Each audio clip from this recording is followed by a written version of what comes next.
জামানার ইমাম ইমাম আহমদ বিন হাম্বল রাহমাতুল্লাহ আলাইহি রওনা হয়েছেন অমুক জায়গার মধ্যে একটা হাদিস আছে, হাদিসটা সংগ্রহ করার জন্য। জামানার ইমাম ইমাম আহমদ বিন হাম্বল রাহমাতুল্লাহ আলাইহি হাদিসটা সংগ্রহ করার জন্য রওনা হয়েছেন। আল্লাহু আকবার। শীতের মৌসুম ছিল, প্রচন্ড শীত, কনকনে শীত। একটা মসজিদের মধ্যে ঢুইকা তিনি সলাতুল ইশারের নামাজ আদায় করলেন। ইশারের নামাজ আদায় করার পর জামানার ইমাম ইমাম আহমদ বিন হাম্বল রাহমাতুল্লাহ আলাইহি মসজিদের মধ্যে বিশ্রাম করতেছেন আর হাদিস মুতালা করতেছেন। মসজিদের খাদেম এসে বলতেছে, ও পথিক, আপনি কি আপনাকে চিনি না? আপনি মেহেরবানি করে মসজিদ থেকে বের হয়ে যান। জামানার ইমাম ইমাম আহমদ বিন হাম্বল রাহমাতুল্লাহ আলাইহি যুবককে ডাক দিয়ে বলে, খাদেমকে ডাক দিয়ে বলে, ও খাদেম, আমি এই মসজিদের মধ্যে সালাতুল ইশারের নামাজ আদায় করেছি, ফজরের নামাজ পড়ে আমি আমার গন্তব্য দিকে রওনা হব। ওই খাদেম বলতেছে, না না, আমাদের মসজিদের মধ্যে থাকার কোনো সুযোগ নাই, অপরিচিত কেউ মসজিদে থাকতে পারবে না। জামানার ইমাম ইমাম আহমদ বিন হাম্বল রাহমাতুল্লাহ আলাইহি মসজিদ থেকে বের হয়ে গেছে। মসজিদ থেকে বের হয়ে তিনি হাঁটতেছেন। এক পর্যায়ে দেখতেছে একটি বাজার, ছোট্ট একটি বাজার। এই বাজারের মধ্যে একজন যুবক রুটি বিক্রি করতেছে। জামানার ইমাম ইমাম আহমদ বিন হাম্বল রাহমাতুল্লাহ আলাইহি যুবককে ডাক দিয়ে বলে, যুবক, তোমার দোকানের মধ্যে আমাকে বসার সুযোগ দিবানি? যুবক বলে, কোনো সমস্যা নাই হযরত, আপনি এখানে বসেন। মুহতারাম হাজরিন, জামানার ইমাম ইমাম আহমদ বিন হাম্বল রাহমাতুল্লাহ আলাইহি দোকানে বিশ্রাম নিচ্ছেন আর তিনি মুতালা করতেছেন। আর মাঝে মাঝে যুবকের দিকে তাকায়। আর ইমাম আহমদ বিন হাম্বল রাহমাতুল্লাহ আলাইহি যুবকের দিকে যখনই তাকায়, দেখে যুবকের জবানটা লড়ে। যুবক রুটি বিক্রি করতেছে, যুবকের জবানটা লড়ে। যুবক, আল্লাহু আকবার, রুটি বিক্রি করতেছে, যুবকের জবানটা লড়ে। ক্যাশের মধ্যে টাকা রাখতেছে, যুবকের জবানটা লড়ে। জামানার ইমাম ইমাম আহমদ বিন হাম্বল রাহমাতুল্লাহ আলাইহি এক পর্যায়ে যুবককে ডাক দিয়ে বলে, যুবক, বুঝলাম না, যখনই তোমার দিকে তাকাই তোমার জবানটা লড়ে, তুমি কি বলতেছো? যুবক ডাক দিয়া বলে, হযরত, এই বলতেছি আস্তাগফিরুল্লাহ। সকলেই পড়েন, জোরে পড়েন, আস্তাগফিরুল্লাহ, আস্তাগফিরুল্লাহ। চোখ বন্ধ করে পড়েন, আস্তাগফিরুল্লাহ।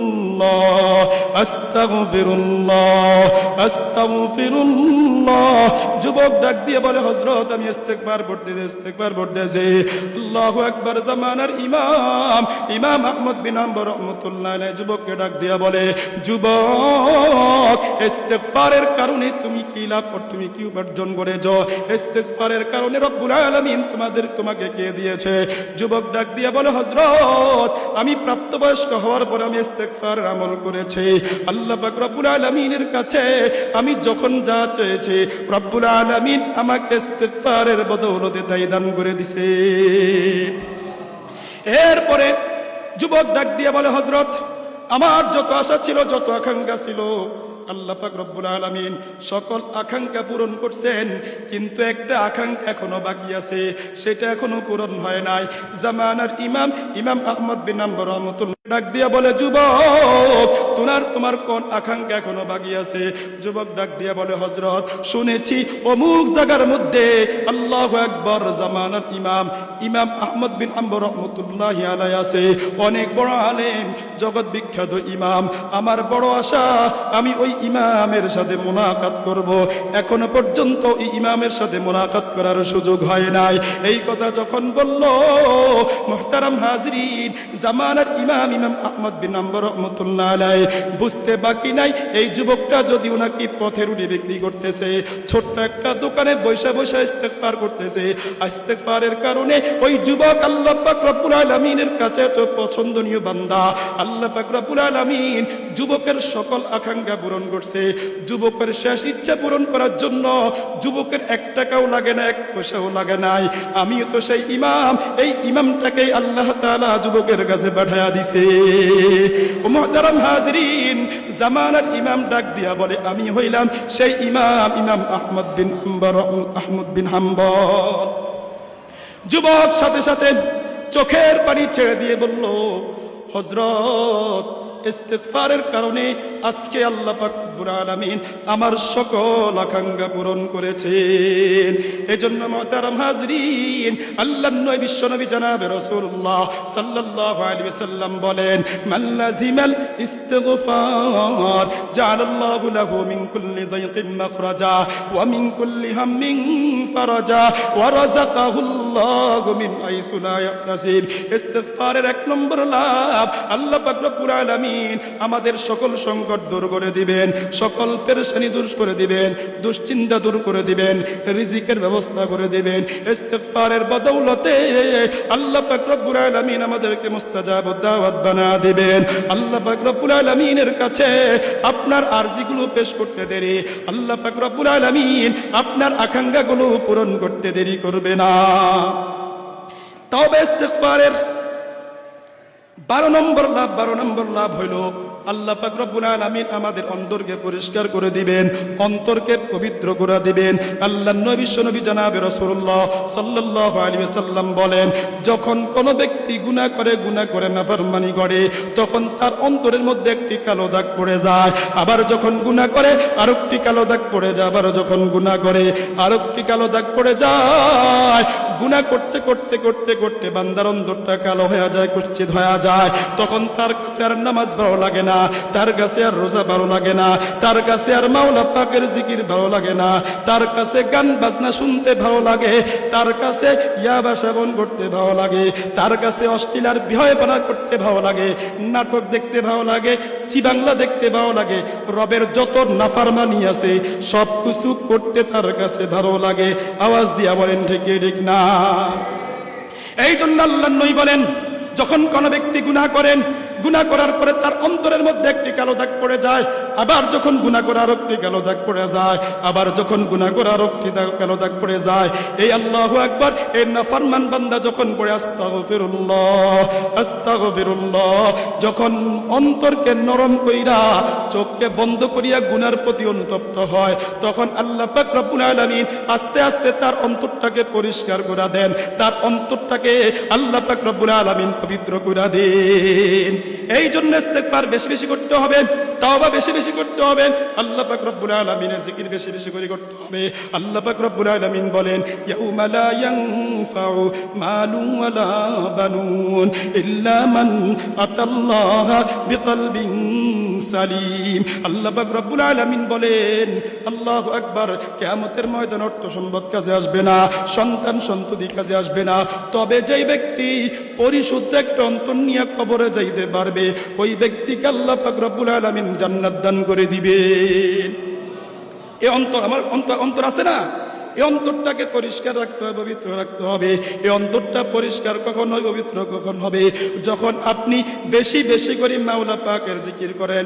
সকলেই পড়েন, লা ইলাহা ইল্লাল্লাহ, লা ইলাহা ইল্লাল্লাহ, লা ইলাহা ইল্লাল্লাহ, লা ইলাহা ইল্লাল্লাহ, লা ইলাহা ইল্লাল্লাহ। চোখ বন্ধ করেন, লা ইলাহা ইল্লাল্লাহ, লা ইলাহা ইল্লাল্লাহ, লা ইলাহা ইল্লাল্লাহ, লা ইলাহা ইল্লাল্লাহ।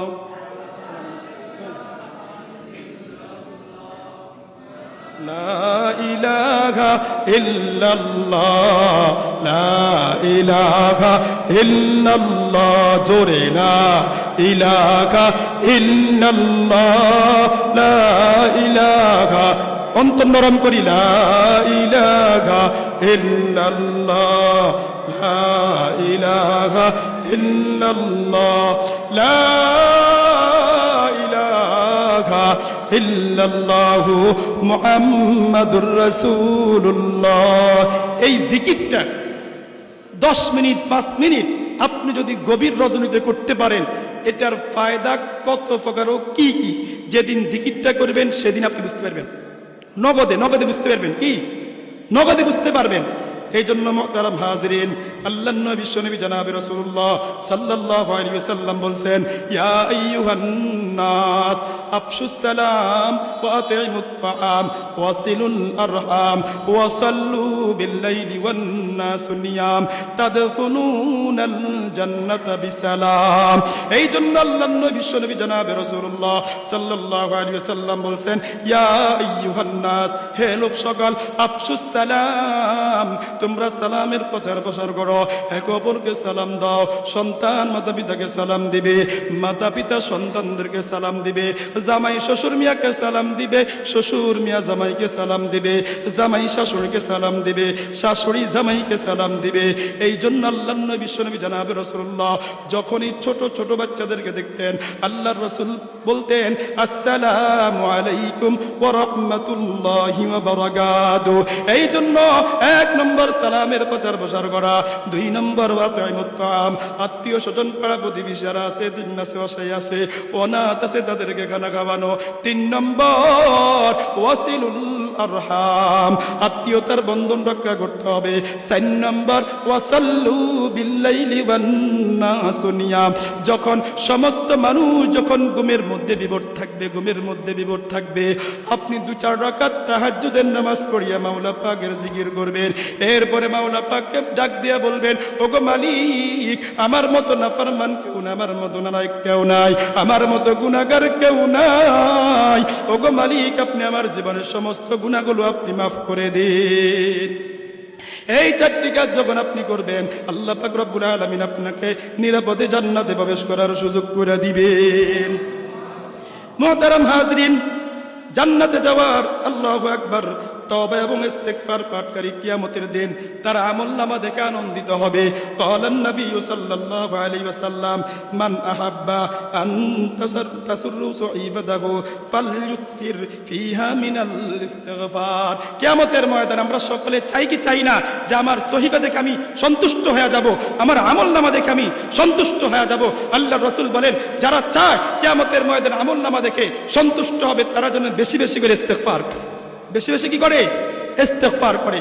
এজন্য যে যত বেশি ইস্তেগফার করবে তার আমলনামা তত বেশি সুন্দর হবে, তার আমলনামা তত বেশি কি হবে? সুন্দর হবে। তাওবা ইস্তেগফারের 14তম ফায়দা এবং উপকার হচ্ছে, তাওবা ইস্তেগফার দ্বারা দুনিয়া এবং আখিরাতে সে রহমত প্রাপ্ত হবে। সুবহানাল্লাহ বলবেন না?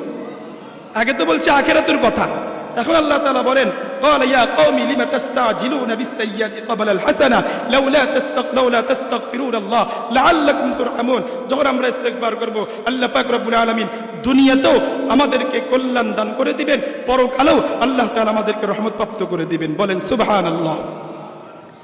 আমরা এ পর্যন্ত তাওবা ইস্তেগফারের 14টি লাভের কথা আমরা শুনছি, লাভের কথা আমরা কি শুনছি। এখন আপনি যে তওবা করবেন, ইস্তেগফার করবেন, বিনা শর্তে পাস, বিনা শর্তে রব কবুল করবেন। আর কথা বুঝিতে পারেন? কথা বুঝছেননি? এতক্ষণ তো ফায়দা শুনছেন, তওবা করলাম, আস্তাগফিরুল্লাহ, গুনাহ মাফ। না, শর্ত আছে।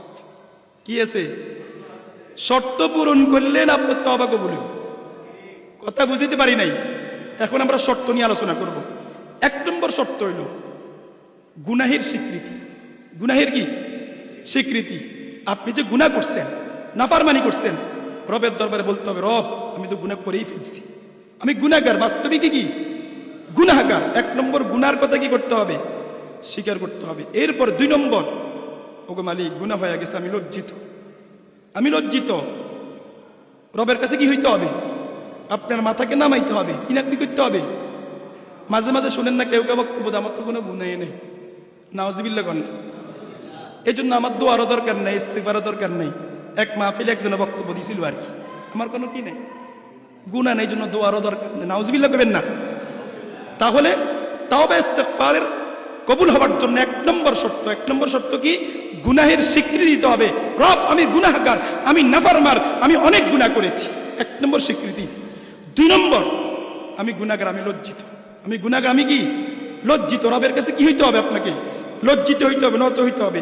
3 নম্বর তওবা করা, রবের কাছে মাপ চাওয়া, রব আমি গুনাহ করছি, 1 নম্বর। 2 নম্বর আমি লজ্জিত, 3 নম্বর রব আমাকে মাফ করে দেন।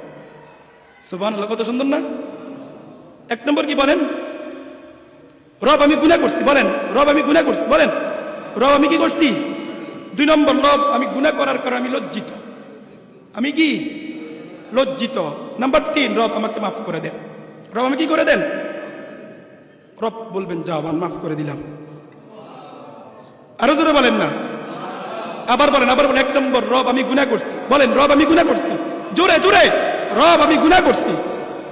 আবার বলেন রব আমি গুনাহ করছি, আবার বলেন রব আমি কি করছি, রব আমি লজ্জিত, রব আমি কি, রব আমাকে মাফ করে দেন। জোরে বলেন রব আমাকে মাফ করে দেন। এবার রব্বুল আলামিন বলবেন যাও মাফ করে দিলাম। এবার 4 নম্বর, রব তো মাফ করে দিচ্ছেন, এবার রবের কাছে বলতে হবে রব আমি এই গুনাহ করব না।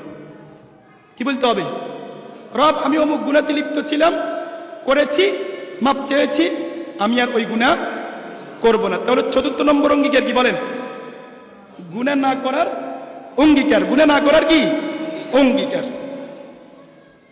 5 নম্বর, এই গুনাহকে ঘৃণা করতে হবে, গুনার প্রতি কি দেখতে হবে, ঘৃণা করতে হবে, যে গুনার কাছে দাঁড়াও যাওয়া যাবে না। নাকি খারাপ একটা ভিডিও আইছে, দেখতে তো খুব ভালো লাগে রে, কি সুন্দর কি মজা, তাহলে কি অঙ্গীকার ভঙ্গ হইল না। গুনার প্রতি ঘৃণা, ঘৃণিত জিনিসের কাছে মাঝে যায়নি, কথা বুঝাইতে পারি নাই। 5 নম্বর শর্ত হইল গুনাহকে আপনি কি করতে হবে, ঘৃণা করতে হবে। কি করতে হবে, ঘৃণা করতে হবে। তার মানে কি এই গুনার দেখলে এটার থেকে দূরে, আমি এটার সাথে নাই। মোবাইল চালাইতেছে চালাইতেছে চালাইতেছে, নাটক চলে আসলো, কি করতে হবে, গো গো বাদ বাদ বাদ বাদ। একটা কোরআন কারীমের তেলাওয়াত আসছে, কারি সাহেব তেলাওয়াত করতেছে, এখন কি করতে হবে, না এটা হালা দিতে হবে, এটা সাউন্ড দিত না, এটা কি, তার মানে আপনি এটারে পছন্দ করেন না। কিন্তু এখন যদি অশ্লীল ভিডিও গাইয়ে, হ্যাঁ এটা দিতে হবে শেয়ার, এটা নিজে দেখতে হবে, কি করতে হবে। তাহলে বলেন ফেসবুক চালাইতেছেন, বলেন ফেসবুক আমি কি করছি, বলেন আমি চালাইতেছি, অশ্লীল ভিডিও আসলো, কি করবো, বাদ বাদ। কি একটা ওয়াজ আসছে, তিলাওয়াত আসছে, গজল আসছে, শেয়ার দিতে হইব, দেখতে হইব, সামু, কথা ঠিক নেই। তাহলে 5 নম্বর, গুনাহকে ঘৃণা করতে হবে, গুনাহ কি করতে হবে। 6 নম্বর, কারো হক নষ্ট করা যাবে না, কারো হক নষ্ট করা যাবে না। যারা হক পাবে তাদের হক দিয়ে দিতে হবে। আপনি চুরি করে কারো পেয়ারা খাইছেন, কারো 100 টাকা চুরি করছেন, কারো সম্পদ লুণ্ঠন করছেন, রব তো রবের যেগুলা হক এগুলা মাফ করে দিবেন। নামাজ পড়েন নাই, রোজা রাখেন নাই, এগুলা কার হক, রবের হক, রব মাফ করে দিবেন। আপনি আরেক ব্যক্তির জায়গা মারি দিছেন, জমিন মারি দিছেন, হক নষ্ট করছেন, তার হক তাকে ফিরিয়ে দিতে হবে। তার হক কি করতে হবে, আল্লাহটা আল্লাহ মাফ করবে, বান্দারটা বান্দা যতক্ষণ মাফ করবেন না ততক্ষণ মাফ পাওয়ার সুযোগ নাই, কথা কয় না, মাফ পাওয়ার কি নাই। তাহলে 6 নম্বর কি, 6 নম্বর কি বলেন, কার হক নষ্ট করা যাবে না। 7 নম্বর, অন্তরে আশা রাখতে হবে। অন্তরে কি করতে হবে, আশা রাখতে হবে আল্লাহ আপনি দয়ালু, আপনি কি দয়ালু, আমি গুনাহগার, আপনি দয়ালু, আপনি আমার গুনাহগুলো মাফ করে দেন, আমার গুনাহগুলো কি করে দেন, মাফ করে দেন। 8 নম্বর, আপনি তো ওয়াদা করছেন আমি গুনাহ করব না, আপনি তো ওয়াদা করছেন, বলেন আমি গুনাহ করব না। এই ওয়াদার উপর আপনাকে টিকে থাকতে হবে, এই ওয়াদার উপরে কি করতে হবে, টিকে থাকতে হবে। 9 নম্বর, গুনাহ হয়ে গেছে, গুনাহ হয়ে গেছে, আপনি কি করতে হবে, সাথে সাথে তওবা। গুনাহ হয়ে গেছে সাথে সাথে কি তওবা। এমন যেও না হয় গুনাহ করতে আসি, এটাই করতেছি না, গুনাহ হয়ে গেছে সাথে সাথে কি করতে হবে, তওবা করতে হবে। 10 নম্বর, তওবাটা হইতে হবে আন্তরিকতার সাথে, আন্তরিকভাবে খুলুসিয়তের সাথে। এমনি দোয়ানে বই আস্তাগফিরুল্লাহ, সবিস আস্তাগফিরুল্লাহ, নাটক দেয় কি কয় আস্তাগফিরুল্লাহ, চোখ কিন্তু নামায় না। মুরব্বী কিন্তু নাটকে দেয়, নাটক দেখতে দেখতে খারাপ একটা সিনারি আইছে, ছবি দেখতে দেখতে খারাপ একটা আস্তাগফিরুল্লাহ, কিন্তু সান কি দেন, বাদ দেন, এই আস্তাগফিরুল্লাহর কোনো ফায়দা আছে। তাহলে তওবা ইস্তেগফার কবুল হওয়ার জন্য শর্ত কয়টা, আবার বলেন কয়টা, তওবা ইস্তেগফারের ফজিলত কয়টা, 14টা। তওবা ইস্তেগফারের ফজিলত কয়টা, আবার বলেন তওবা ইস্তেগফারের ফজিলত কয়টা। এই 14টা ফজিলত পাইতে হইলে, আরে ভাই এটা তো আমার লিখিত কিতাব, এটা কার লিখিত কিতাব, এটাই কিতাবটা আমি সংকলন করছি, এখান থেকে আমি কোনোদিন বয়ান করি না, পরিপূর্ণ আজকে খেয়াল করছি করব। তো আমি না 14টা সংগ্রহ করছি, এই 14টার বাইরে আর নাই, কথা কয় না। তাহলে তওবা ইস্তেগফারের ফজিলত আমি সংকলন করলাম কয়টা? আরো অনেক আছে, আরো অনেক কি আছে। শর্ত কয়টা? 10টা। শর্ত কয়টা? 1 নম্বর শর্ত গুনার স্বীকৃতি। 1 নম্বর শর্ত কি? 2 নম্বর গুনার জন্য লজ্জিত হওয়া। 3 নম্বর তওবা করা, মাপ চাওয়া। 4 নম্বর গুনাহ না করার অঙ্গীকার। 5 নম্বর গুনাহকে অন্তর থেকে ঘৃণা করা। 6 নম্বর কার হক নষ্ট করা যাবে না। 7 নম্বর অন্তরে আশা রাখা, রব আমাকে মাফ করে দিবেন। এরপর আমি যে অঙ্গীকার করলাম 8 নম্বর যে আমি গুনাহ করব না, এই ওয়াদার উপর অটল থাকতে হবে। 9 নম্বর গুনাহ হয়ে যাওয়ার পরে সাথে সাথে কার কাছে তওবা করতে হবে? রবের কাছে। আর 10 নম্বর হলো তওবাটা হবে আন্তরিকভাবে। তওবা কি হবে? আন্তরিকভাবে। আপনারা সময় দিবেন তো ইনশাআল্লাহ? হযরত আসতেছেন, হযরত কি আসতেছেন, আর আমরাও নসিহত শুনি ইনশাআল্লাহ। তাহলে তওবা ইস্তেগফারের ফজিলত কয়টা? কথা কয় না? 14টা। শর্ত কয়টা? 10টা। ফজিলত 14টা, ফজিলত। আর শর্ত কয়টা? 10টা। মাসালা পরিষ্কার?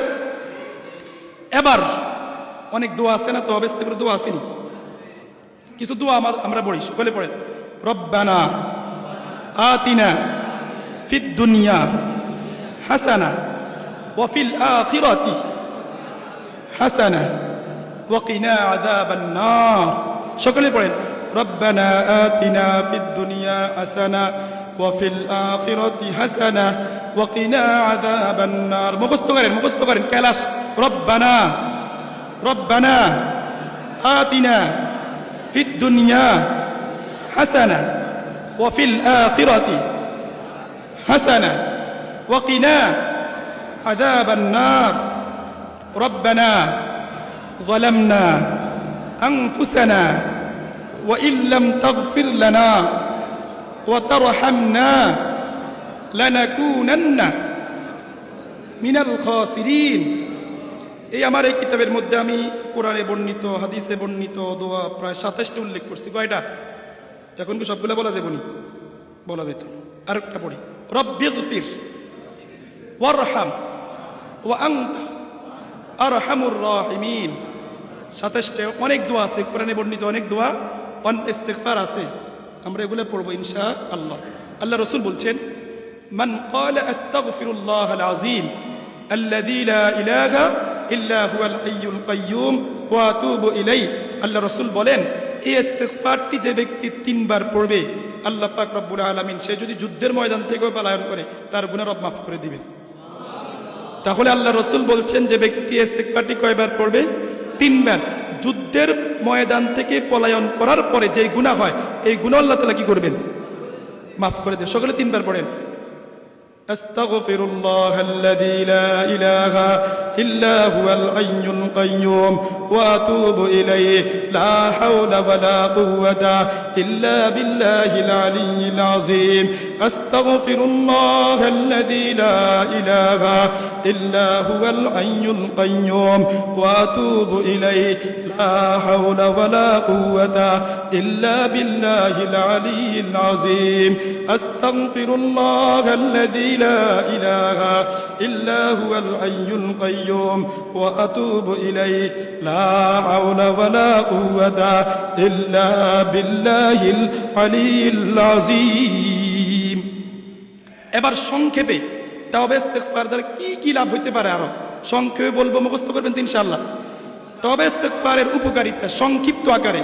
1 নম্বর, তওবা ইস্তেগফার দ্বারা গুনাহ মাফ হয়। সকলে বলেন 1 নম্বর, তওবা ইস্তেগফার দ্বারা গুনাহ মাফ হয়। সকলে বলেন তওবা ইস্তেগফার দ্বারা কি মাফ হয়? সকলেই বলেন, সকলে বলেন তওবা ইস্তেগফার দ্বারা গুনাহ মাফ হয়। 2 নম্বর, তওবা ইস্তেগফার দ্বারা আল্লাহ তাআলার ভালোবাসা লাভ হয়। 2 নম্বর, তওবা ইস্তেগফার দ্বারা আল্লাহ তাআলার ভালোবাসা লাভ হয়। 3 নম্বর, তওবা ইস্তেগফার দ্বারা সফলতা লাভ হয়। 4 নম্বর, তওবা ইস্তেগফার দ্বারা গুনাহগুলো নেকি দ্বারা পরিবর্তন হয়ে যায়। 6 নম্বর, তওবা ইস্তেগফার দ্বারা দুনিয়াতে জীবন উপকরণ লাভ হয়। 7 নম্বর, তওবা ইস্তেগফার দ্বারা শক্তি বৃদ্ধি হয়।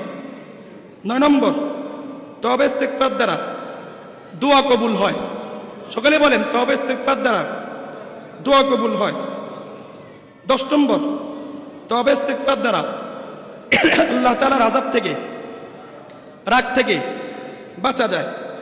11 নম্বর, তওবা ইস্তেগফার দ্বারা দুনিয়াতে আখিরাতে আল্লাহ তাআলা মুসিবত থেকে, বিপদ থেকে বাঁচায়া দেন।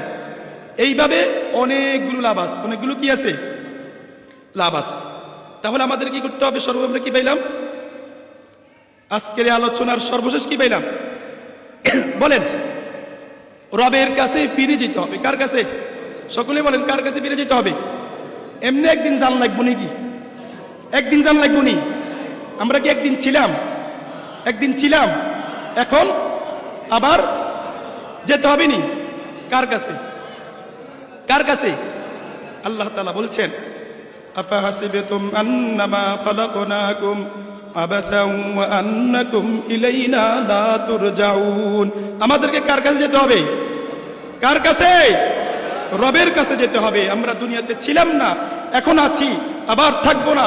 এই দুনিয়া থেকে আমাদেরকে যেতেই হবে। এখন আমরা মৃত্যু থেকে গাফেল থাকবো? আমাদের অবস্থা কি? যে মৃত্যু একদম কাছে আইলে কয়, হুজুরে ডাকেন, হুজুরে ডাকেন, তওবা হুজুর আসছে। আল্লাহ তাআলা আমাদেরকে আমল করার তৌফিক দান করুন। সকলে বলি আমিন।